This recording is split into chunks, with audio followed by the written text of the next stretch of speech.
Olá, seja bem-vindo a essa videoaula sobre estruturas do sistema operacional. Eu sou o Matheus e vou dar a primeira parte dessa aula. A segunda parte ela vai ser dada pelo Ricardo e vamos lá. A primeira parte ela será dada da seguinte maneira.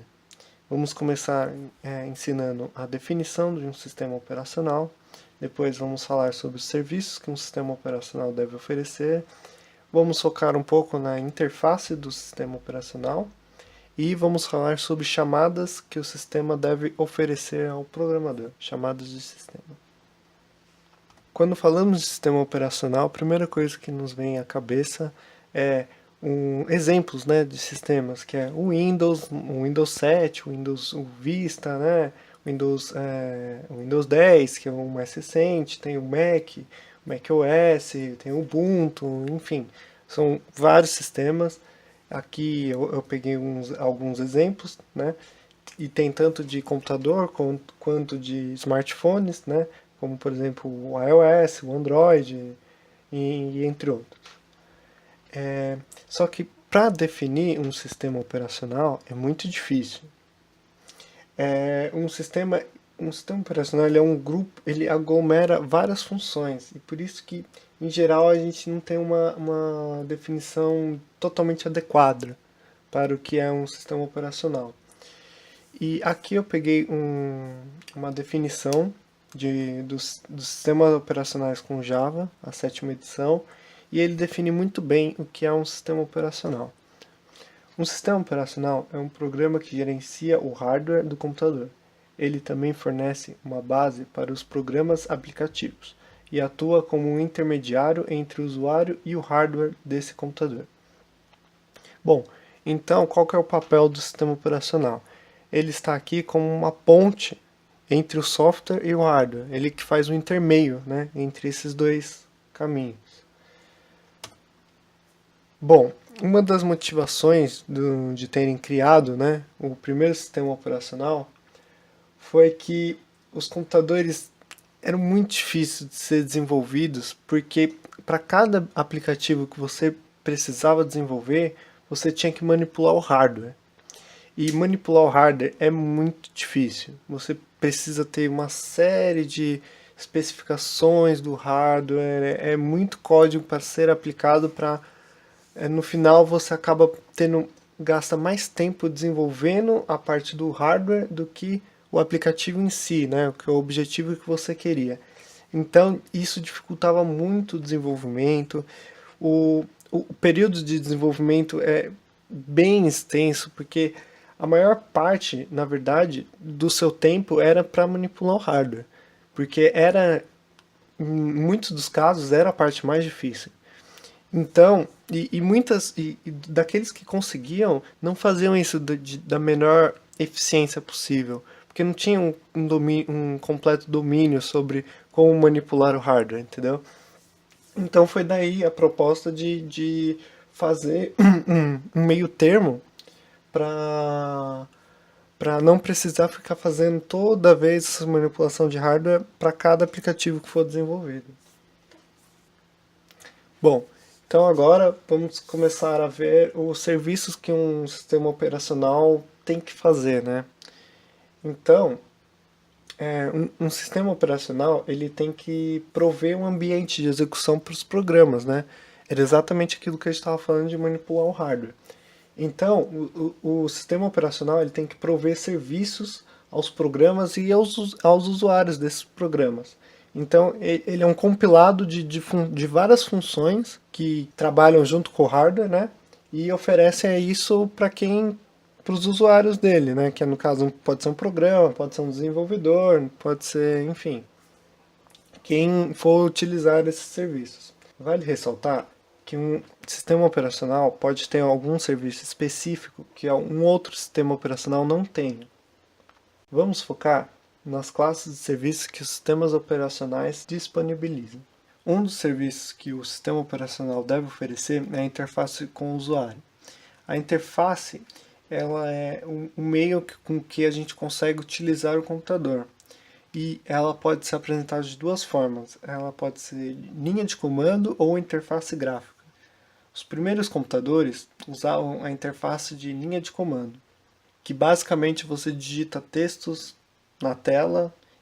Esses textos são comandos que são interpretados pelo sistema e o sistema executa as funções. Como por exemplo, aqui temos o prompt de comando do Windows e temos o terminal no Ubuntu. O segundo modelo é a interface gráfica. Ela foi implementada apenas na década de 70 e se popularizou na década de 80. Esse modelo ele não é baseado em linhas de comando como o anterior, e sim em janelas, ícones, imagens. Isso torna muito mais agradável a utilização do computador, faz com que seja muito mais fácil de novas pessoas começarem a usar os computadores, né? Porque antigamente você precisava de muito conhecimento para manusear o computador. E hoje, cada vez mais está ficando mais fácil, as interfaces gráficas ficam mais interativas, mais fáceis de ser utilizadas. E para exemplificar o que é a interface gráfica, eu trouxe aqui na esquerda a interface Aqua da Apple, que é do Mac, foi lançado no Mac OS X. Ela é um sistema baseado em janelas, ícones, imagens, como qualquer outra interface gráfica é. Vale ressaltar que muitos sistemas operacionais utilizam mais de uma interface. Então, o Windows ele tem a interface gráfica e tem a interface sob linha de comando, e você consegue utilizar o computador dessas duas maneiras, né? As duas têm vantagens e desvantagens. Cabe a ela o usuário escolher quando usar uma e quando usar outra. Uma das classes de serviços que o sistema operacional deve oferecer é a da execução de programas. Então, ele é responsável por executar ou encerrar um programa, por carregar ele na memória, liberar ele da memória, saber onde colocar, fazer toda essa manipulação da memória, né? É ele que faz, e indicar se houve algum erro de algum programa, então por isso a gente tem que abortar ele, a gente tem que liberar ele. Todas essas decisões o sistema operacional ele é responsável por fazer. Outra classe de serviços que o sistema operacional deve oferecer é operações de entrada e saída. Então, um programa ele pode exigir uma interação com algum dispositivo externo, ou interno também, como no caso de arquivos, né? Então, por exemplo, um programa pode ler um CD ou ler um DVD, um pendrive, uma informação de um pendrive, ou então gravar no CD, gravar num DVD, né? Verificar se há papel na impressora, mandar imprimir alguma coisa para a impressora, escrever, ler ou editar um arquivo TXT, né? Que está no disco rígido, ou que até mesmo na memória, né? Qualquer outra memória que estiver. Então, o sistema operacional ele é responsável por oferecer todas essas operações que o programa pode exigir, né?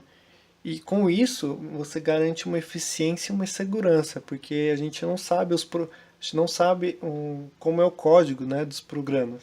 Se os programas tivessem acesso à impressora, pendrive, de qualquer maneira, qualquer um poderia fazer um código ia começar a acessar a sua impressora, acessar os seus dados no seu pendrive, acessar o seu HD, acessar, né, gravar coisas no seu DVD, ler coisas do seu DVD, do seu CD.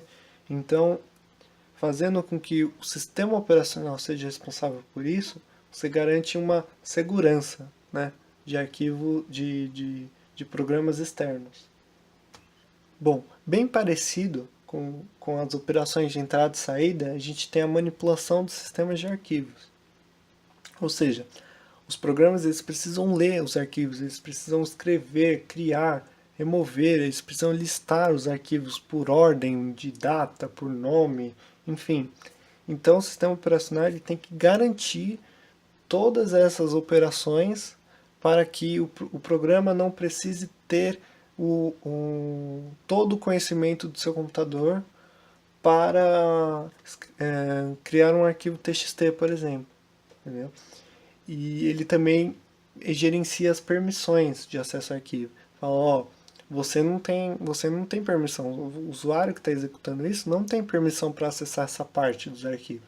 Então, não são todos os programas que têm acesso a tudo que você tem no sistema, entendeu? Porque qualquer programa externo que entre no sistema, ele não é seguro ele ter acesso a todas as suas informações. Então, o sistema operacional é responsável por gerenciar todas as permissões de acesso. Outro serviço que o sistema operacional deve oferecer é a comunicação entre os processos, porque nem sempre um programa ele age por si só, né? Ele faz interação com outros programas, outros processos. Só lembrando que um processo é um programa em execução, né? Então, os programas eles precisam se comunicar, eles precisam trocar informações uns com os outros. Essa troca de informações ela pode ser de duas maneiras. Ela pode ser tanto de memória compartilhada, né? Então, existe uma área em que os programas acessam essa memória, né? Essa memória é acessada por vários programas e lá todos retiram ou modificam as informações que desejam. Ou também pode ser por troca de mensagens. Ou seja, um programa envia uma mensagem para o outro recebe esse pacote de mensagem e vice-versa, né? Os programas se conversam. Detecção de erros. O sistema operacional ele precisa estar ciente de todos os erros que podem acontecer no computador. Por exemplo, erros de hardware. Pode ocorrer um erro de memória. Algum programa tenta acessar uma memória inválida ou que acessar uma região de memória em que ele não tem uma permissão. Pode dar algum erro no dispositivo. Por exemplo, acabou a conexão, alguém tirou um pendrive do computador, por exemplo. O sistema operacional ele tem que reconhecer isso, viu que tirou o pendrive do computador, não tem mais acesso a ele e abortar todas as execuções que estavam relacionadas a esse dispositivo. Por exemplo, uma falha de conexão com rede, por exemplo, estava conectado com outro computador e houve uma falha de conexão de rede, então tem que encerrar todos os processos relacionados a isso. Uma outra falha é a falta de papel na impressora, né?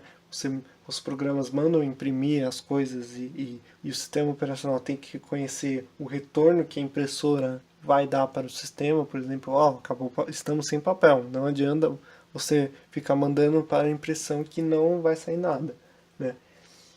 E temos erros de programa, por exemplo, uma divisão por zero, né? Em um programa o sistema operacional deve reconhecer isso como um erro, um estouro de aritmético de uma variável, né? Por exemplo, uma variável que está uma variável inteira tem uma limitação, né, de memória que ela ocupa. Então, se a gente tentar colocar um valor maior que a memória ocupa, ela vai dar um erro de memória, né?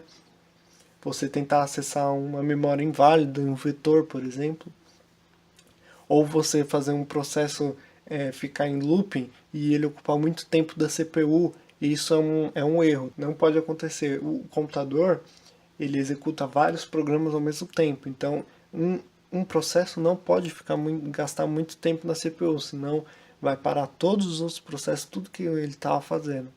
Então o sistema operacional tem que detectar isso, né? E evitar problemas com o deadlock, que será visto lá nos capítulos mais à frente desse livro.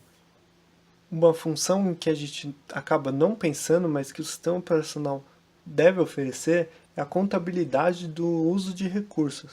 Então é fazer uma estatística de uso de todos os recursos do sistema para que esses dados eles sejam usados para pesquisas de configuração do sistema no futuro, entendeu? Para aprimorar os serviços, aprimorar o computador de uma maneira geral e aprimorar o próprio sistema, né? Essa estatística, esse levantamento de dados, ele é usado para você melhorar o desempenho da máquina e do sistema operacional. Outra classe de serviços que o sistema operacional deve oferecer é toda a parte de proteção e segurança, né? Porque o sistema operacional tem que ser seguro, porque os dados que a gente guarda no computador são muito valiosos, né? Então ele tem que ter toda a garantia de controle de recursos, né? limitação de acesso aos programas, né, que foi discutido anteriormente, de permissões e, enfim, ele tem que não só internamente, mas como externamente, ele tem que proteger o computador, né? E uma das funcionalidades para garantir essa segurança é a autenticação do computador, né? E toda vez que você liga o computador, você coloca o seu usuário, sua senha. Bom, agora vamos focalizar em um dos serviços, né, do sistema operacional, que é a interface com o usuário. A interface do usuário ela pode ser, como já mencionado, através de um interpretador de comandos. Esse interpretador tem como objetivo executar os comandos especificados pelo usuário. Alguns sistemas possuem vários interpretadores de comandos e nesses sistemas os interpretadores de comandos são chamados de shells, né? Por exemplo, nos sistemas de Linux, de Unix, a gente tem o Bourne Shell, o C Shell, o Bourne Again Shell, o Korn Shell, enfim, existem vários interpretadores. A diferença entre eles é quase não existe diferença entre eles, então fica a critério do usuário escolher qual que é o melhor shell, qual que ele se identifica mais. Dentro da interface de linha de comando, a gente pode ter dois modelos diferentes. O primeiro modelo é o próprio interpretador, que contém o código para executar o comando. O segundo modelo, os códigos são implementados por programas no sistema. Né? Como assim? O sistema, todo comando que eu digitar, o sistema vai interpretar aquilo como um nome de um arquivo.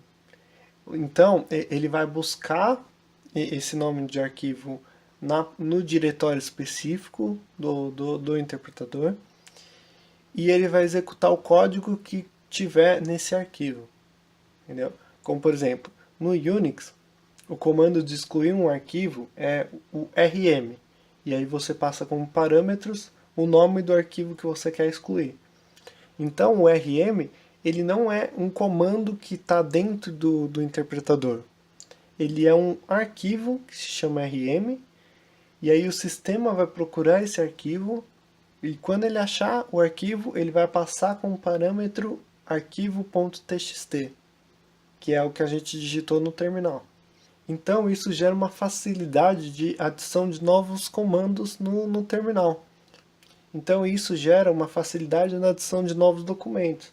Ou seja, a gente consegue criar um script e colocá-lo lá como um novo comando, né? Então a gente consegue alimentar o nosso interpretador de comandos, fazendo dele mais poderoso. Bom, a interface gráfica ela se destaca como a facilidade de uso, né? Ela é bem mais fácil, ela é bem mais simples de se interagir do que a interface de linha de comando, que você precisa ter um certo conhecimento prévio para conseguir utilizá-lo, né? Aqui não. Aqui as janelas são interativas, elas são fáceis de você compreender o que está acontecendo, é usado bastante imagens, né, e ícones.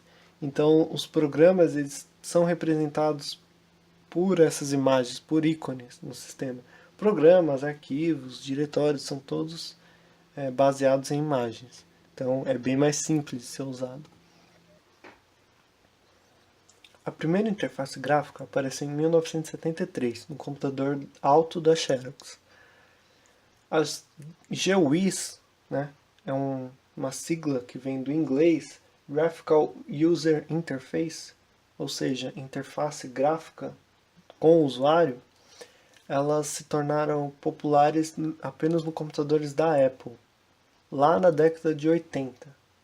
Então, na imagem esquerda, como vocês podem ver, nós temos uma fotografia do computador alto, né? Então a gente consegue ver como a interface gráfica era bem rudimentar, né? Mas já era bem parecida com o que nós temos hoje. E a imagem à direita, como vocês podem ver, é o primeiro computador com interface gráfica da Apple, que foi onde foi popularizado lançado em 1983. Então, o Lisa OS foi o primeiro sistema operacional da Apple com interface gráfica. Nele, a gente pode ver que ele é bem parecido com os nossos sistemas de hoje em dia. Já é baseado em janelas, já tem menus, né? É, diretórios, programas. Chamada de sistema é uma interface de programação para os serviços fornecidos pelo sistema operacional. Normalmente, ele é escrito em linguagens de alto nível, como o C e o C++. Outras tarefas são escritas em assembly, porque essas tarefas elas precisam conversar diretamente com o hardware. Então ela precisa ser escrita em uma linguagem mais baixo nível que o C e o C++, que é o caso de assembly. Mesmo com essa interface de serviços do sistema operacional, tarefas simples demandam muitas chamadas aos sistemas, o que torna os programas muito difíceis de serem desenvolvidos, né? E faz com que longos períodos de desenvolvimento ocorram. Então, qual que é a solução? Construir uma API de chamadas ao sistema. E o que é uma API? Uma API vem do inglês Application Programming Interface, que significa uma interface de programação de aplicação. Então, a solução foi criar uma interface da interface de programação para os serviços oferecidos do sistema operacional. Ou seja, é uma dupla camada, né? Então, e o que são essas camadas? Cada camada é um conjunto de código especificado do sistema operacional, que foi construído no sistema operacional, que serve para os usuários desse bloco de código utilizá-los.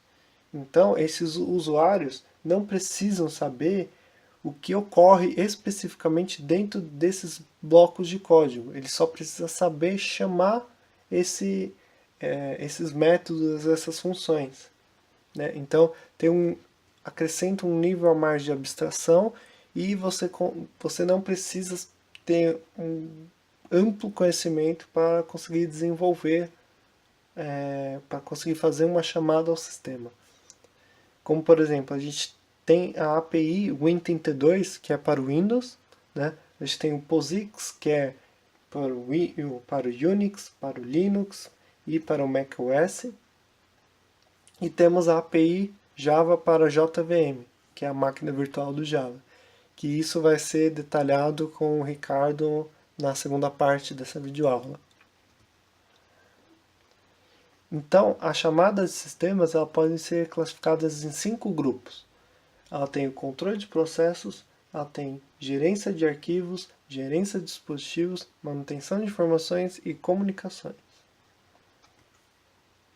Um programa ele precisa ser capaz de interromper a sua própria execução de forma normal ou de forma anormal, que seria abortar o programa. Caso ele for abortado, ele pode carregar uma mensagem de erro, né, para mostrar ao programador ou ao usuário o que aconteceu. Essa mensagem de erro ela vai ser gravada no disco para o depurador depois examiná-lo. Ou então, durante a execução, o programa ele pode esperar até alguma coisa acontecer para ele continuar executando. Ou seja, ele pode esperar até um evento ocorrer ou algum tempo estipulado, né, passar para ele continuar sendo executado. Então, o sistema operacional ele tem que oferecer todas essas funcionalidades ao programa. Por exemplo, de criar ou terminar o próprio processo, né, o próprio programa, de carregar e executar algum outro processo, de abortar o processo, de alocar e liberar a memória. Os programas eles precisam ser capazes de criar, excluir e excluir arquivos. Eles precisam ser capazes de abrir e fechar, de ler e escrever outros arquivos, de copiar coisas de um arquivo e colar em outros arquivos, de excluir algum outro arquivo, de recortar um arquivo daqui de algum diretório e ir para outro diretório. Então, E tudo isso não serve só para arquivos, serve para diretórios também. Porque o sistema ele precisa estar organizado, né? Então, o sistema operacional tem que oferecer esses recursos aos programas. O mesmo acontece na gerência de dispositivos. Então, quando um dispositivo tiver sido requisitado, ele pode ler ou escrever o dispositivo, assim como ocorre nos arquivos. Então, a mesma coisa que ocorre nos arquivos ocorre na gerência de dispositivos. E essa diferença é tão pequena entre os dispositivos e os arquivos que alguns sistemas até reúnem os dois em uma estrutura combinada. Então, não tem muita diferença entre um e outro. Lógico, o sistema ele tem que saber diferenciar um do outro, mas a rigor, as funcionalidades que ele tem que oferecer para um, ele tem que oferecer para o outro também. O sistema operacional ele tem que oferecer funções de manutenção de informações do próprio sistema, como por exemplo data e hora, como número de usuários que utilizam o computador. Então é muito útil para os programas saberem quanta memória tem livre, quanto espaço um disco rígido tem livre para, por exemplo, instalar nova versão do programa ou fazer um backup. Muito importante que o sistema operacional faça esse suporte a esses programas quanto à manutenção de informação. E a última classe de chamadas que o sistema operacional deve oferecer é a de comunicação, né? Ele tem que estabelecer, ele tem que oferecer o suporte para programas criar e excluir uma conexão de comunicação entre eles, transferir uma informação de um para o outro, enviar, receber mensagens, ver como é que está os status de informações na memória, no disco rígido. Então ele tem que fazer o suporte não só de informações, de processos, mas como de comunicação entre esses processos para acessar as informações. Então, o sistema operacional ele deve oferecer o suporte a isso para que os programas tenham essa interação um com os outros. Assim. E com essa listagem de classes que as chamadas de sistemas podem ser agrupadas, termina a primeira parte dessa videoaula.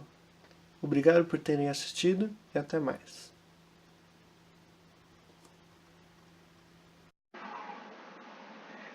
Prezados, boa noite. Sou o Ricardo. Eu vou dar continuação na apresentação de estruturas do sistema operacional. Essa apresentação é referente ao capítulo 2 do livro Sistemas Operacionais com Java. Eu vou dar continuidade apresentando a parte 2.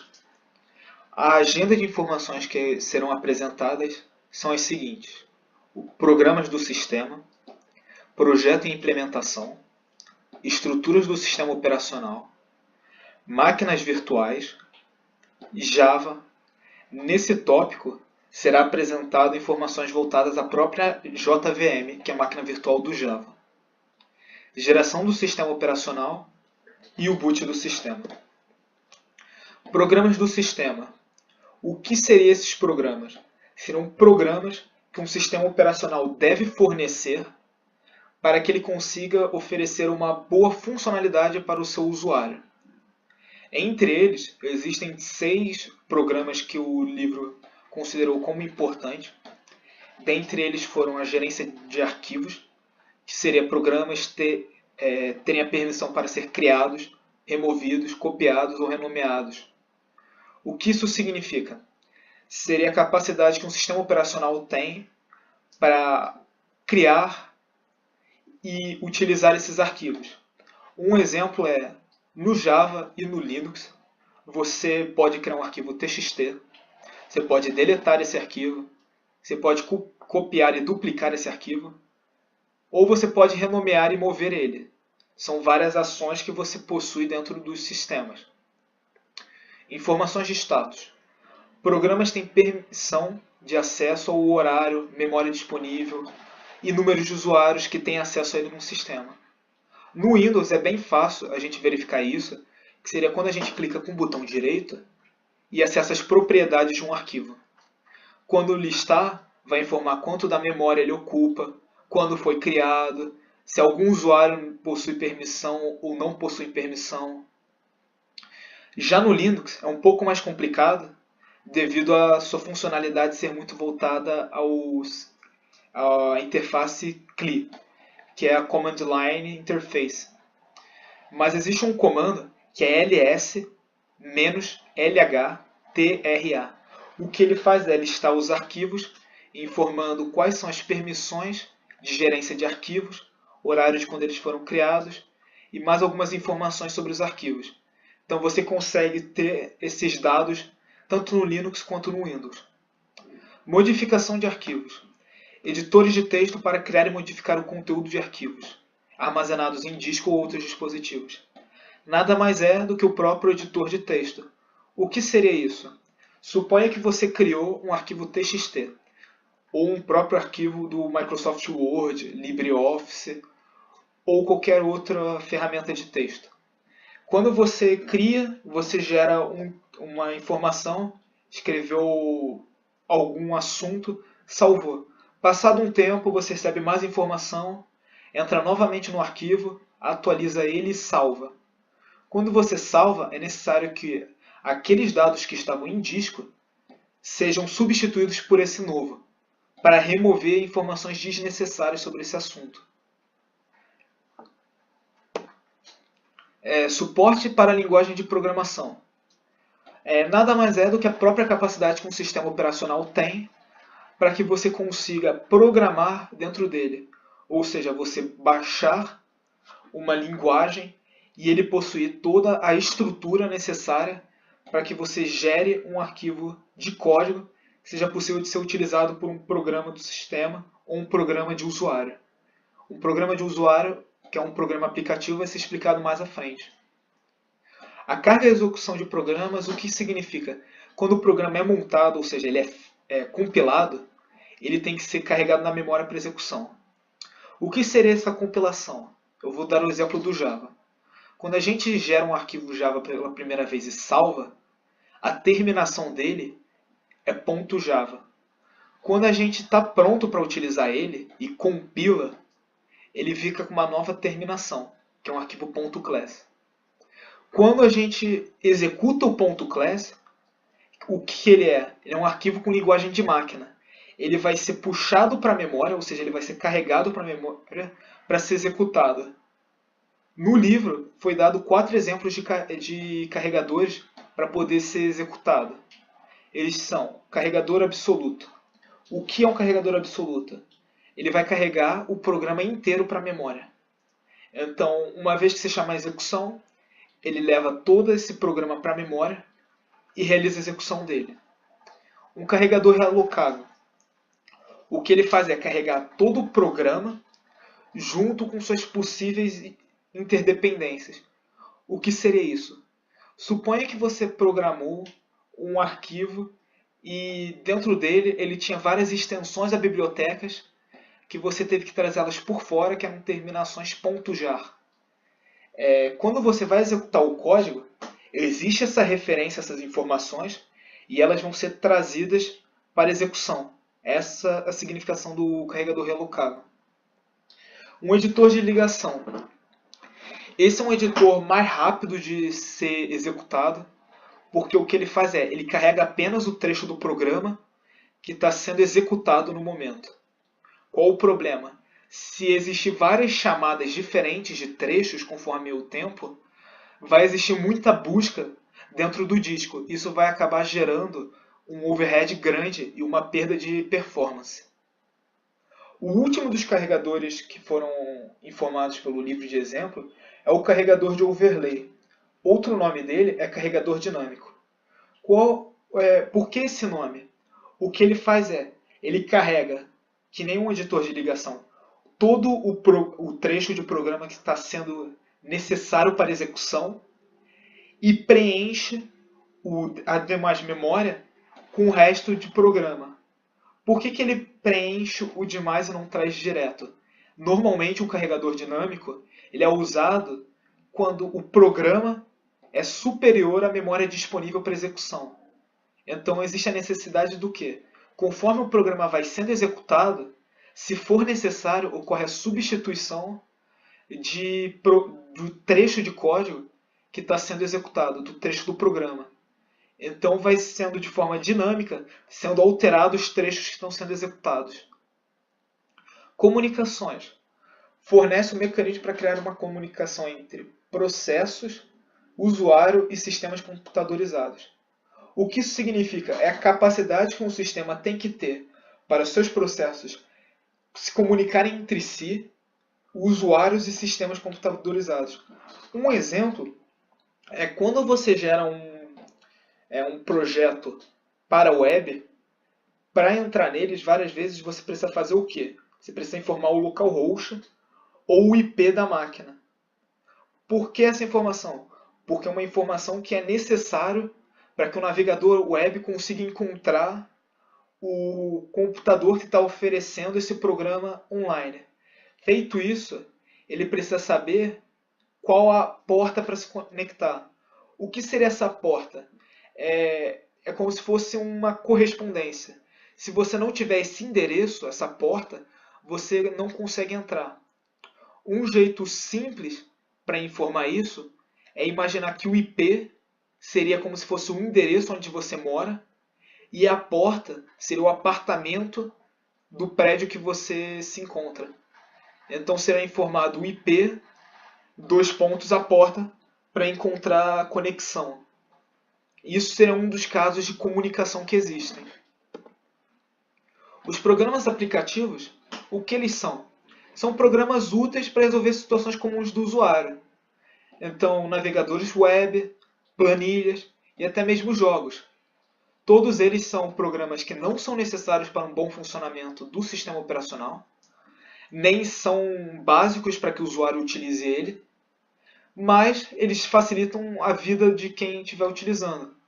Por exemplo, fazer cálculos em planilhas, fazer anotações, dividir em tabelas, um navegador web para fazer pesquisa, ou até mesmo um jogo para uma distração. Projeto e implementação.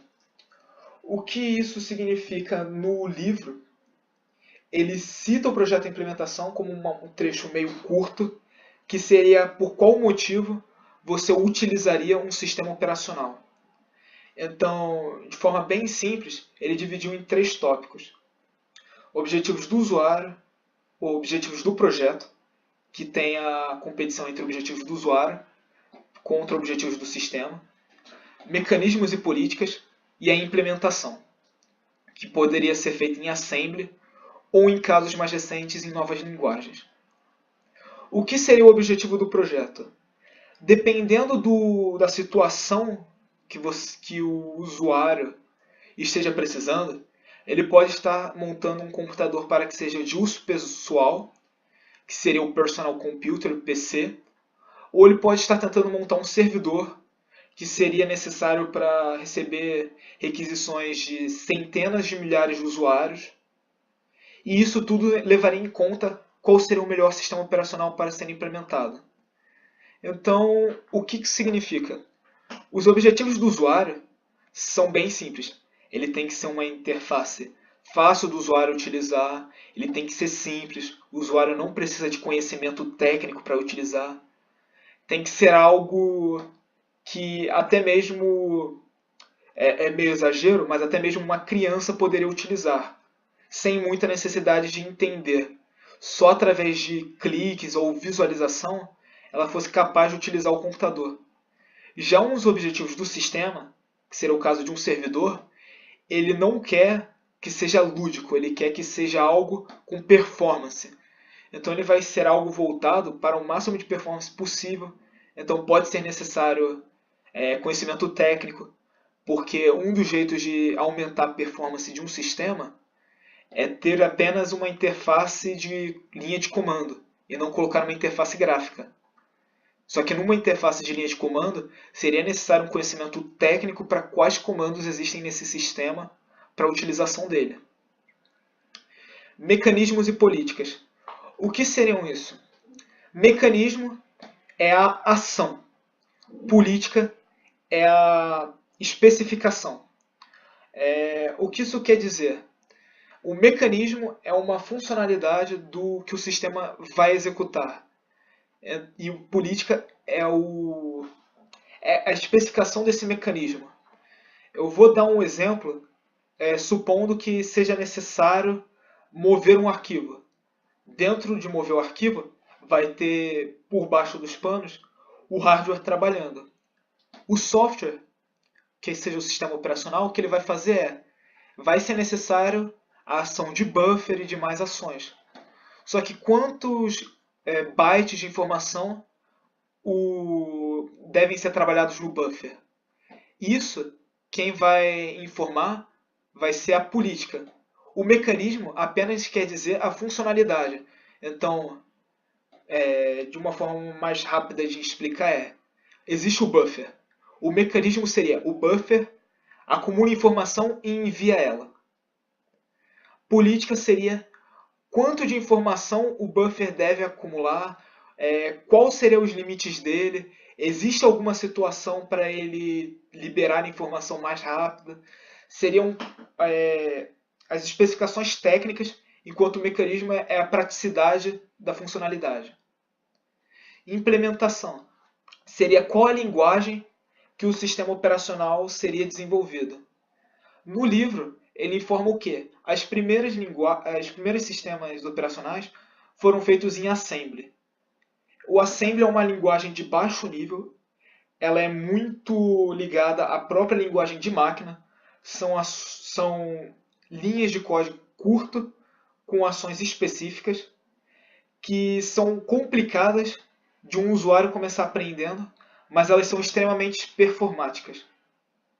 Só que acontece, existe uma dificuldade de você ter flexibilidade num sistema operacional montado em Assembly.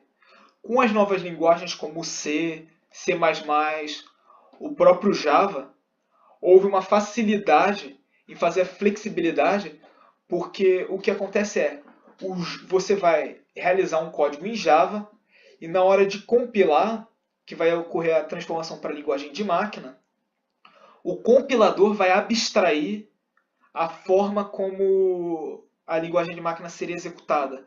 Então é mais flexível, ele perde um pouco a performance, mas ele consegue se virar em mais situações. Ele tem menos chance de ocasionar falhas e a perda de performance é bem baixa, então ela quase não é sentida. Mas também existem os casos de sistemas operacionais que foram feitos com a mistura de assembly e das novas linguagens. Então seria mais uma decisão de escolha de como seria realizado o sistema operacional. Agora vamos falar de estruturas do sistema operacional. O que seriam essas estruturas? Seria como o sistema operacional foi projetado. O livro, ele novamente ocorre uma divisão em 4 camadas, que foram os exemplos que foram dados. Estruturas simples, enfoque em camadas, e microkernel e módulos. Para a estrutura simples, ele deu um exemplo do próprio MS-DOS. Qual seria o objetivo do MS-DOS quando ele foi criado? Era um sistema operacional pequeno, simples e compacto. O objetivo dele seria máximo de funcionalidade por memória. Só que, exatamente por esse máximo de funcionalidade por memória, as interfaces e funcionalidades ficaram muito agrupadas. Isso gerou uma liberdade grande de acesso de programas e isso gerou vulnerabilidade no sistema. Por que gera vulnerabilidade? Um exemplo de ação que o MS-DOS tinha é que ele tinha aplicações capazes de acessar rotinas básicas de entrada e saída para escrever diretamente nas unidades de disco. O que isso significa? Um programa tem acesso direto ao disco do computador. Então você podia fazer um programa malicioso e ele iria afetar o seu sistema operacional. Isso era um risco. Ao lado tem a imagem de como seria a ligação entre os módulos divididos do MS-DOS, que seriam os programas de aplicação, que seria o caso mais próximo da interface de usuário, que seria jogos, planilhas. Abaixo teria os sistemas, os programas do sistema, que seriam os casos básicos, gerência de memória, é, gerência, a gerência de arquivos, o status, a capacidade de carga e execução dos arquivos. Abaixo tinham os drivers, que os drivers, no caso, seriam a própria capacidade de você conectar um mouse ou um teclado para utilizar o computador. É importante comentar que no caso do MS-DOS, os drivers eram feitos em assembly. Eles seguiram a ideia de que o próprio sistema operacional ele iria utilizar a nova linguagem, mas no caso dos drivers em específico, eles utilizaram um assembly porque era mais performático e o objetivo deles era a melhor funcionalidade dos drivers. E abaixo de tudo tinha a BIOS do sistema. Então, quando você olha essa imagem, você vê que todos os programas e aplicações tinham acesso direto à BIOS, o que gerava um risco. No caso, à esquerda de BIOS está ROM. O que seria ROM? ROM é Read Only Memory, que seria uma parte da memória do disco que não seria capaz de ser escrita. Ela seria protegida, ela só pode ser lida. Então, ela não tem como ser adulterada uma vez que foi salva. O enfoque em camadas. O que seria um enfoque em camadas? Seria a divisão do sistema operacional em vários níveis.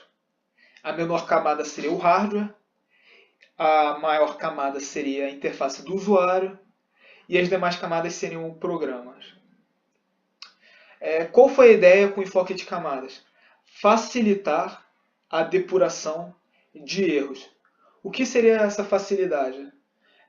Conforme seria necessário debugar o sistema operacional, depurar se existe algum erro, ele seria feito da camada mais baixa até a mais alta.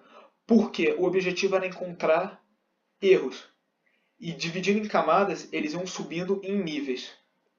Então eles começavam do zero e verificavam se existia algum erro. Não encontrado, iam para a camada 1 e verificavam novamente. E iam em sequência. No caso de encontrarem um erro, o que acontece esse erro estava naquela camada. Porque já foi testado os níveis inferiores e eles não apresentaram nenhum erro. Só que o que acontece? Essa necessidade de dividir em camadas gerava um problema. Qual? A camada superior tinha acesso às camadas inferiores. Porém, ao contrário, não acontecia. Então, para gerar um sistema operacional com enfoque em camadas, existe uma dificuldade e uma necessidade de estudo prévio para gerar esse sistema. Um exemplo seria o caso de um driver de dispositivo para armazenamento de apoio, que seria a memória virtual. Ele precisaria estar em nível inferior à gerência de memória, que seria a própria gerência do sistema operacional para trabalhar com o disco rígido. Só que o que acontece? Esse estudo seria necessário para caso houvesse mais alguma situação em que existisse uma nova camada que fosse necessário ser inserida, teria que ser estudada onde ela poderia ser encaixada de forma que ela tivesse acesso a todas as informações que ela precisa e tenha a facilidade em ser depurada tardiamente. Ao lado tem uma imagem, que é um exemplo que eu encontrei de enfoque em camadas. Então ele divide como? Começa na camada 5, a mais alta do operador, que seria a interface do usuário. Abaixo vem os programas de usuário, que seriam jogos, planilhas. Abaixo começa a vir o gerenciamento de entrada e saída, a comunicação operador-processo. Depois vem o gerenciamento de memória e tambor. No caso, do 3 a 1, foram só programas do sistema. E o 0, alocação de processador e multiprogramação, que é o que? Chegou no hardware. Então, do 3 ao 1, foi uma necessidade do sistema operacional de trabalhar. E do 4 ao 5 foi mais algo voltado ao usuário. Então existia essa divisão para fazer a depuração. Então, no caso, o nível 0, que seria a camada de hardware, é a que menos tem chance de dar errado, que em geral é a camada segura. Porque se ocorrer um erro, é provável que esteja algum defeito no hardware, não no sistema operacional. Conforme vai subindo, vai sendo verificados os programas do sistema e vai sendo elevado. Então começa com o gerenciamento de memória. Se ocorrer um erro e o hardware não tem um problema, então foi feito de forma errada o gerenciamento da memória e vai subindo aos poucos, até chegar no caso do operador, que seria a interface do usuário, que ele vai trabalhar, que ele vai utilizar ela, vai trabalhar com ela. Então o CLI ou GUI, você vai trabalhar com linha de comando, você vai ser uma interface gráfica. Microkernel. O que seria um microkernel? Ele seria um sistema operacional miniaturizado. Então, como ele funcionaria? No kernel, ele só iria manter os componentes essenciais. O resto seria removido. Só que com o problema de montar um microkernel, não existe um consenso de que componentes são ou não são essenciais. Então, dependendo de quem estaria programando um microkernel, ele seria diferente de outro. O objetivo em si do microkernel seria o quê? Fornecer comunicação entre um programa cliente e serviços executados pelo usuário. Eu vou dar um exemplo que está sendo introduzido recentemente na computação, que é o caso dos microserviços. O que seria o caso dos microserviços? Microserviços são serviços, divisão de um serviço em várias APIs. Por que a divisão em várias APIs? O objetivo é que cada API ela seja capaz de trabalhar isoladamente e ela tenha comunicação com outras APIs. Então, um microserviço eu vou ter uma API para login, uma API voltada para fornecer um serviço específico, uma API voltada para compra, uma API voltada para a utilização do usuário para alguma visualização de arquivo. Então, seria uma divisão entre cada um tem o seu trabalho. O que o microkernel seria? Ele removeria de si tudo que não seja necessário para o programa executar e as demais ações seriam programas que seriam instalados para que sejam executados pelo usuário. Então, por exemplo, editores de texto é algo importante, é necessário que o sistema operacional tenha, mas ele não é necessariamente obrigatório para que o sistema operacional funcione. Ele consegue posteriormente instalar um novo editor de texto, um editor mais potente. Ele também vai ser mais pesado, vai requerer mais memória, mas ele pode facilitar o usuário trabalhar. Então o microkernel seria o quê? Abstrair o que não fosse necessário num sistema e trazer de fora, através de outros programas, essas ações que foram abstraídas.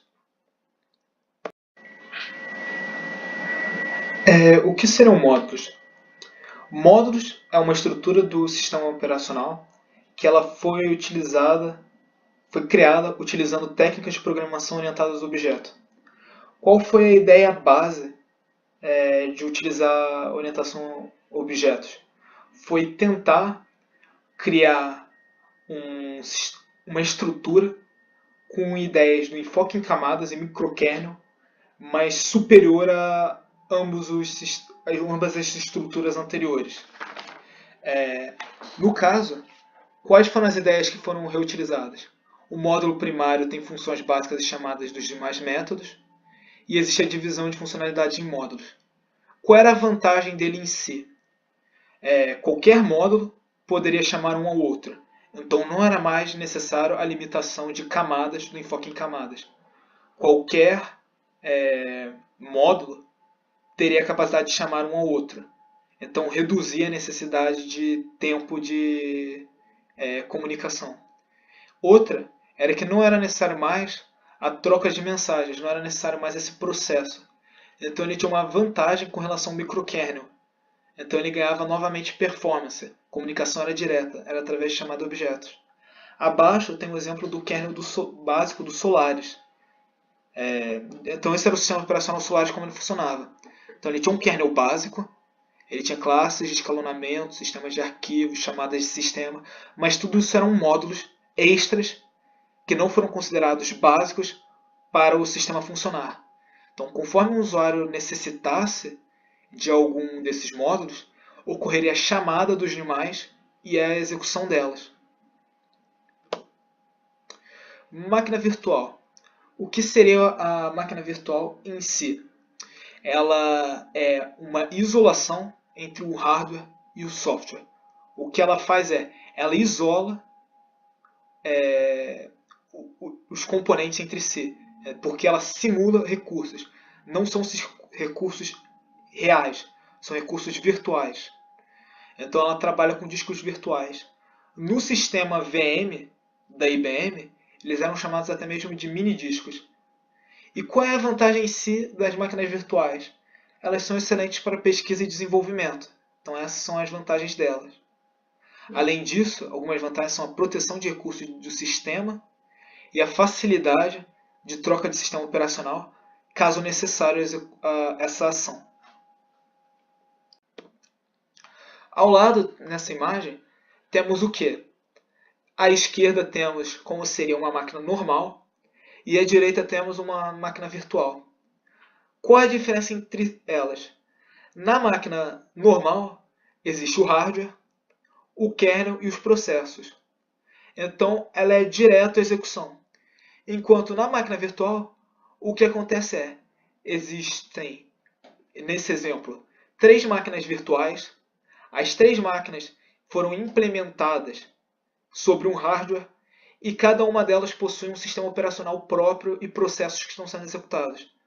Então, todas as informações dentre elas não são acessáveis e estão protegidas. Então, a máquina virtual 1 tem informações que a máquina virtual 2 não tem e, por consequência, a 3 não tem. Nessa imagem, está sendo apresentada a VMware, que foi uma máquina virtual da IBM.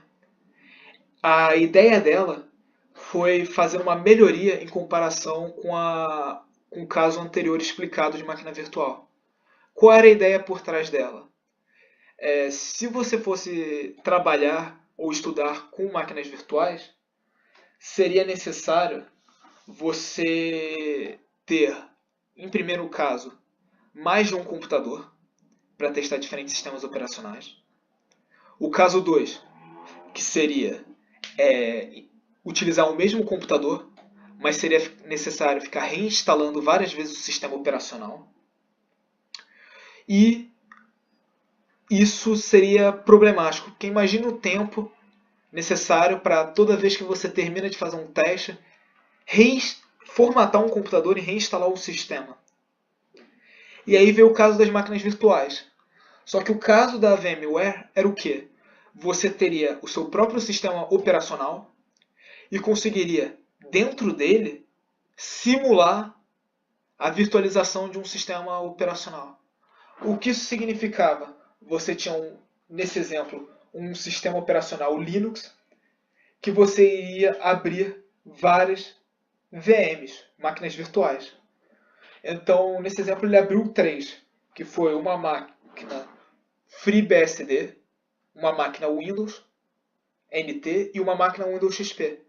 O que acontece a VMware, o que ela fazia ela gerava uma camada de virtualização e essa camada oferecia todo o hardware necessário de forma virtual. Ele não era real, eles não estavam acessando realmente.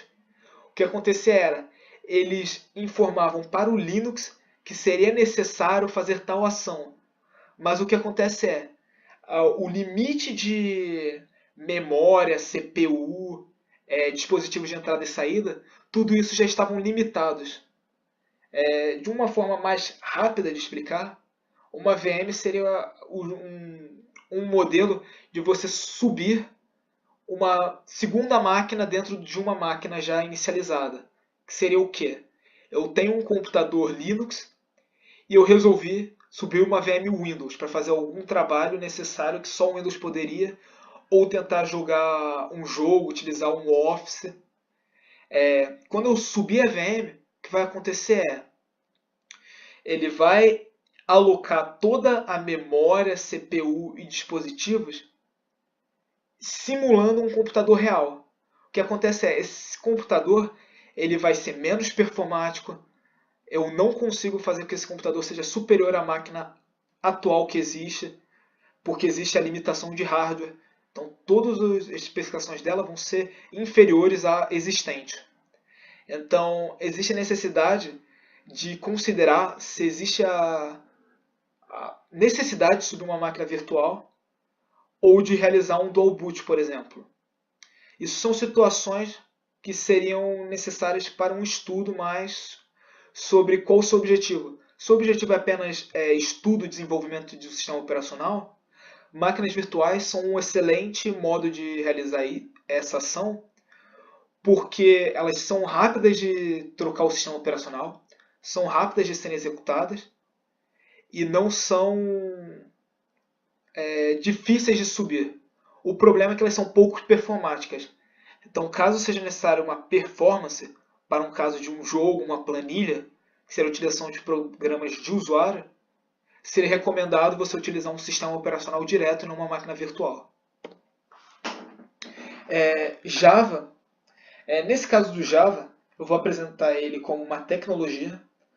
Por que uma tecnologia? Porque ele é dividido em 3 partes. A primeira é a especificação da linguagem de programação. A segunda é a interface de programa de aplicação. E a última é a especificação da máquina virtual. O que isso significa? Que o Java ele é tanto uma linguagem, tanto uma API, quanto ele é uma máquina virtual.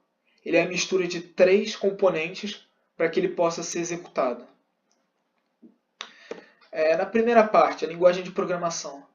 O Java, caso quem esteja ouvindo a videoaula não conheça, é uma linguagem de programação orientada a objeto, mas não necessariamente ela precisa ser feita seguindo esse modelo. Existem mais modelos que Java seguiu quando houve o seu surgimento. Um deles era a programação orientada a aspecto, que não foi a intenção do Java, mas houve alguns desenvolvedores que realizaram projetos seguindo esse modelo. O Java ele utiliza processamento multithread, ou seja, ele tem mais de uma thread sendo executada. Quando o Java surgiu, ele foi favorecido devido a applets. O que seriam eles? Seriam programas que seriam executados dentro de um navegador web, que foi o surgimento da internet. Então o Java ganhou muita força graças à internet.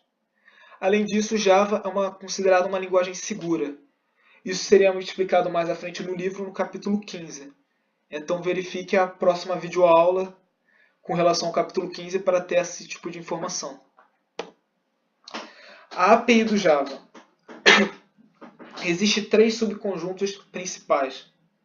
Java Standard Edition, que é o Java SE. É o Java básico, que é para você fazer programar uma aplicação local.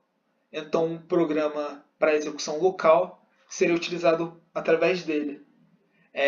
Um exemplo seriam arquivos até de extensões tipo jar, que seriam feitos nesse modelo. Java Enterprise Edition, Java EE. O que seria esse Java? Ele seria voltado para servidores e aplicações web. Ele é feito com a intenção de subir um ambiente web. Então ele é muito mais complicado de ser utilizado. Ele tem algumas necessidades de arquivos específicos para que a linguagem consiga se comunicar com a API. Caso falte esses arquivos específicos, ela não iria conseguir executar. E a Java Micro Edition. O que é a Java Micro Edition? Que seria a Java ME? seria uma API para programação para celulares ou pagers. Hoje em dia não existem mais pagers, mas existe ainda o caso de dispositivos celulares. Só que existe a seguinte situação. Hoje em dia, o próprio sistema operacional Android ele é feito em Java. E existe o Android Studio, que já é uma IDE feita para programar para o dispositivo Android. Então não existe mais tanto a necessidade de você baixar a Java Micro Edition. Ela caiu um pouco em desuso, por isso que eu nem coloquei entre parênteses a extensão dela ME.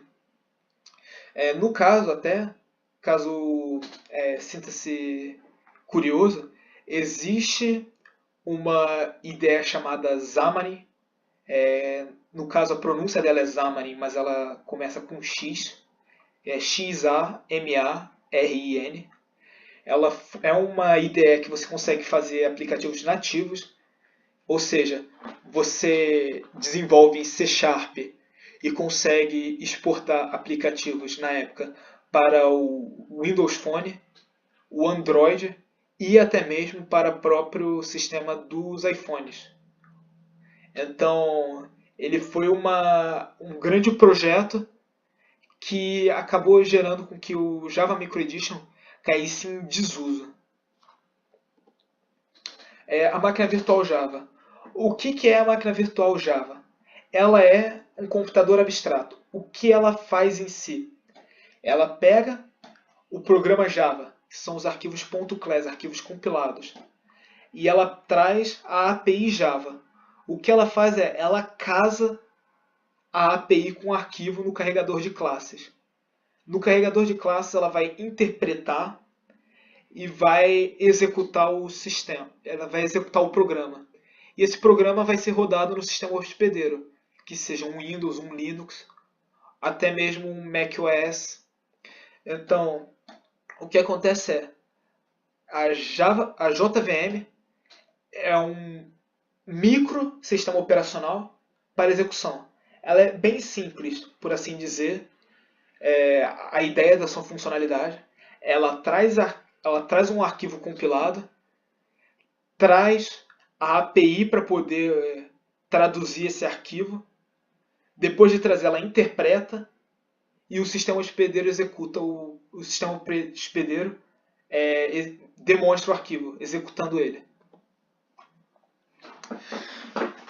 Seguindo agora para o próximo tópico, que é a geração do sistema operacional. A geração do sistema, ela também é chamada de SGEN, System Generation. Ela é dividida, a princípio, em 4 tópicos principais para gerar o próprio sistema. Quando você instala ele com um CD-ROM, ou até mesmo no caso mais moderno, que você consegue instalar um Linux através de um pendrive, o que acontece é necessário que quando o sistema está sendo inicializado, ele verifique o quê? A CPU e opções disponíveis, e seriam conjuntos de instruções estendidas, aritméticas de ponto flutuante, a memória disponível. Como ele verifica a memória? Ele vai verificando bloco a bloco até chegar num erro de endereço ilegal. Quando ele chega nesse endereço ilegal, ele possui todos os endereços de memória disponível para ele utilizar. Dispositivos disponíveis, que seriam os dispositivos de entrada e saída, por exemplo, que o sistema operacional tem acesso no hardware. E opções e parâmetros que serão utilizados. Um exemplo seria definições de buffer ou outras configurações, que seria aquela questão inicial que foi discutida de mecanismo e política. Então, quando o sistema está sendo gerado, ele verifica que mecanismos ele tem e quais foram as políticas que o sistema possuía quando ele foi inicializado. Essas políticas são definidas nos parâmetros que vão ser utilizados no sistema operacional. O último tópico do capítulo 2 agora, que é o boot do sistema. O que seria o boot? É o procedimento para iniciar um computador carregando o kernel. Ou seja, o boot é quando o computador liga. Mas o que seria o computador ligar? Ele precisa saber como executar o sistema operacional. Então ele possui um programa de boot, que também é chamado de Bootstrap Loader. O boot ele vai ter noção de quais ações ele necessita realizar para que o kernel seja executado e o sistema operacional inicialize. Então, quando você liga, é como se o computador fosse direto no hardware, no suposto bloco 0, onde se encontra o programa de boot, traz o boot para ser executado e o boot busca o sistema operacional para execução. Esse boot ele é escrito na memória somente de leitura ou na memória somente de leitura apagável programaticamente. Qual é a diferença entre uma e a outra? A ROM ela é uma memória protegida que não pode ser atualizada ou apagada. Então, uma vez que o boot foi inicializado, ele fica congelado no mesmo tipo de programa de início ao fim. E caso necessário trocar o boot, seria necessário trocar o disco rígido. Já o EPROM, ele é uma memória que pode ser removida, então seria possível substituir o programa de boot por um novo, apagando o anterior e substituindo por um novo. Outro modo como os arquivos ROM são conhecidos é como firmware. Então, os arquivos protegidos que não devem ser editados são chamados de firmware e estão protegidos pela memória somente de leitura. Também existe no disco uma partição de boot, normalmente. Essa partição é chamada de disco de boot ou disco do sistema. O que seria isso? Nada mais é onde a partição que contém o programa de boot se encontra. Essa informação ela vai ser mais explicada no capítulo 12. Então, recomendo assistir a videoaula sobre ela para ter mais um entendimento. Aqui possui a bibliografia que utilizamos. Nós utilizamos o livro de sistema operacional. Abaixo tem um PDF com as informações sobre os carregadores. No caso, essa apresentação explica detalhadamente, pois no livro não estava bem explicado. Também foram utilizados os livros de sistemas operacionais modernos e o livro de sistemas operacionais da terceira edição.